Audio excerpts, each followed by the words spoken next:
Ladies and gentlemen, the American jury and Bulldog Nation, it is not enough that they want in mail-in ballots. It's not enough that they want open borders to get as many illegal voters they can get in. There are Democrats who are proposing the voting age be dropped to 16. Fact. True. They want it to be dropped to 16. Why not just go to 12?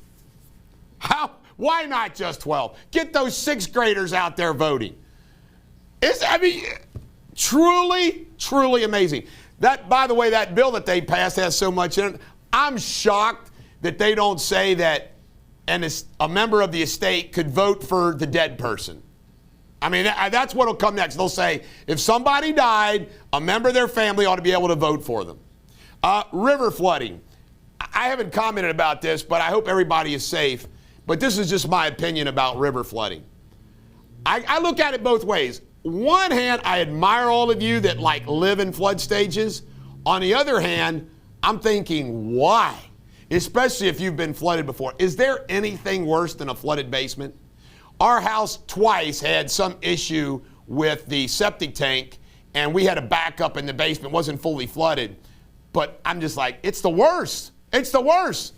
So I hope you weren't flooded. Hero pay. I don't get it. Why do we need hero pay? Kroger workers, Kroger says, no, we're not going to give hero pay. They want hero pay for frontline doctors and nurses. Here is why I don't understand hero pay. It's your job. It's your job. And you're lucky to have a job. Think about all the people during the pandemic that's lost their job, like restaurant workers, and we're supposed to pay hero pay? Where do you draw the line on hero pay? Sorry, I don't think there should be hero pay. Doctors and nurses are some of the most well-paid people that exist. Shouldn't have hero pay. Stock market. I rarely talk about business, although I feel like I know business very well from both my successes and failures in life. Anybody in business, for the most part, can tell you all the mistakes that they've made, but you learn from them. Here is what's going on. This is 2 cents worth for those of you that wonder what my 2 cents worth is on this issue. The stock market is clearly overinflated. When the bubble burst, I don't know. However, you had the Federal Reserve say, you know what? Inflation is coming. Inflation is coming. You know what else is going on? I heard James Baker himself say this, former Treasury Secretary, say that where our debt is right now at $30 trillion is a disaster, is unsustainable, and there's only one way now we can get out of it. Inflate our way out of it.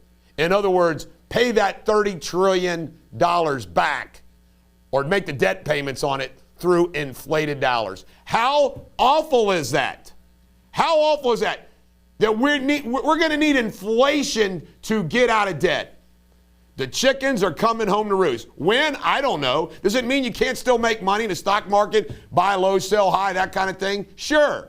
But as a whole, are you kidding me? I mean, you got GameStop going to where it is when a lot of people thought it might go out of business. There's no earnings to back that up. There's no future plan to back up where some of these stocks are. There's some exceptions to that. I mean, if you could buy Amazon, Apple, stocks like that, they're not going away. Pelosi and the desk writer. I feel bad about the guy. In fact, I got a phone call from local news. 2 news stations thought the guy in Pelosi's chair was me. I'm usually quick. I screwed up. I should have said, yeah, it was me, just for fun. They would have ran with the story, and it would have been hilarious.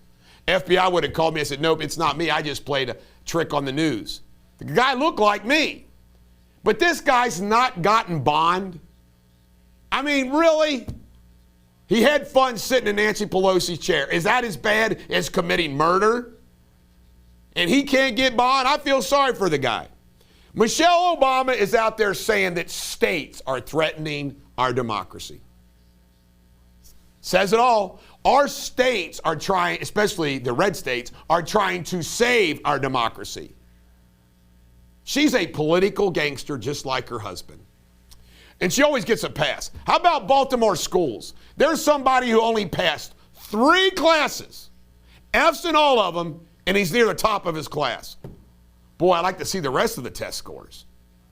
Baltimore scored. Now, which party runs and controls Baltimore and their school system? What party runs Chicago? What party runs New York City? What party runs California? It's fact. Insulting a cop in Kentucky. Now, I don't think you should insult a cop unless maybe they deserve it. Now, even then, you probably should keep your mouth shut. But they're going to make it a crime to insult a cop. Do you know right now if you saw a cop and you flipped him the bird, that's not a crime? I guess now if you flip a cop a bird in Kentucky, you might go to the jail. Forbes says Cincinnati is the top destination for social distancing. For vacation with social distancing.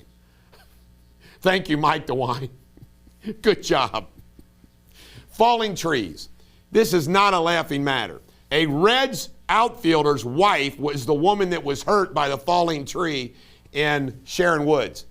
Folks, you know my nickname's Paranoid, right? I talked about paranoid about electricity, gasoline, explosions, falling heights, all that. I've never shared this one with you. I worry about falling trees. When we had dead ash trees everywhere, we hired a guy to come in and cut them down. I said, I don't want one of these ash trees falling on one of my angels. Some woman in Fort Wright years back got killed from a little tree fell over on top of her while she was sitting there having a drink. I worry about falling trees. You should too. KARL, ROVE, and Trump are going at it. Good for Trump. KARL Rove, never forget this, KARL Rove is part of Bush-ite. He's part of 43. He's part of that Republican swamp. And he attacks Trump. He attacked Trump's CPAC performance. That's how biased Rove is. Good for Trump for going after him. And he was mad that Trump never let him in his circle. Cuomo's latest. The girl's gone on CBS, been interviewed, not looking good for old Cuomo. Fauci. Fauci told us a couple weeks, let's lessen the curve. Now he says he doesn't think it's going to be normal even through next year. Fauci. What's Fauci going to do when his opinion no matter is needed or necessary, which it's already not needed and necessary, when nobody wants to hear him anymore? He's going to have big time withdrawal. Who is actually president? There was a story I saw about them asking that question. Who is actually president? We all know that Woodrow Wilson's wife was president for a little while. Is Jill Biden president? Is Kamala Harris? Is Susan Rice? Is it presidency by tribunal? He hasn't had a press conference. By himself. What? Pretty scary. Catholics and Johnson & Johnson. The Pope has said that if you can get a different vaccine than Johnson & Johnson, you should for religious purposes. Folks, I'm Catholic, but I happen to be one of those fallen Catholics. I don't go to Mass every week. I still consider myself Catholic, though. This Pope is wild liberal. I mean, some of the things that he says and does I like. Some of the things they say, what the hell? I got to ask you this question. If it's your child or your elderly person and you need something, you know, are you stem cell or otherwise? Do you listen to the Pope or do you do what's necessary to protect your family? I know the answer. Mail-in ballots. Did you hear about this? There's a judge down in Mississippi who in a local election threw out 78% of the mail-in ballots were fraudulent. 78% of them in this election. That, by the way, I wouldn't doubt if that's the number across the country. Amazon Books. They have a list now. Books ban book. But guess what they don't? Farrakhan, the Ayatollah, Hitler, Mein Kampf. You can get all those books, but not Seuss. Washington dance team. The Washington football team, known as the Washington Redskins, they had a big cheerleader scandal. Now they've got a co-ed dance team. You watch, the Cincinnati Bengals are probably going to introduce a co-ed, transy, gay, diverse yoga team to perform at halftime. That's where we're headed. U.S. obesity. We know it's bad, and I apologize to all you who are obese. By the way, I think technically I'm obese. So I don't know about these obesity scales because I look at myself in the mirror every morning, and I'm in pretty damn fit shape. But even my weight and height ratio, I'm a beast. But there's a study that says the people dying, and I know there's exceptions to this. I know some exceptions. But obesity has played a big role in COVID death. America just needs to get in shape. It's good across the board. Last but not least, I never post stuff about these folks, but it's so bad. I posted something yesterday. Meghan Markle and Prince Harry. These two are delusional. Who gives a damn what they have to say about everything? They are so much way searching for a platform, searching for a voice, searching for a way to do something. Nobody cares about these. They are crashing and burning. And does anybody think that Meghan Markle is not going to divorce Harry? And that's coming. Good old Harry is going to be headed back to England. They'll welcome him with open arms. Meghan Markle and Prince Harry are not going to last. Ain't going to happen. Meghan Markle is something else. She's a conniver. Hear about her sending back the designer dresses that were freebies she got mad about? And there's bullying going on? You know, they're saying that's in revenge because of the Oprah. Well, she's going to go to Oprah. Let them openly investigate whether she's a biatch. This is the Bulldog. Every dog has their day. I hope you have a great day.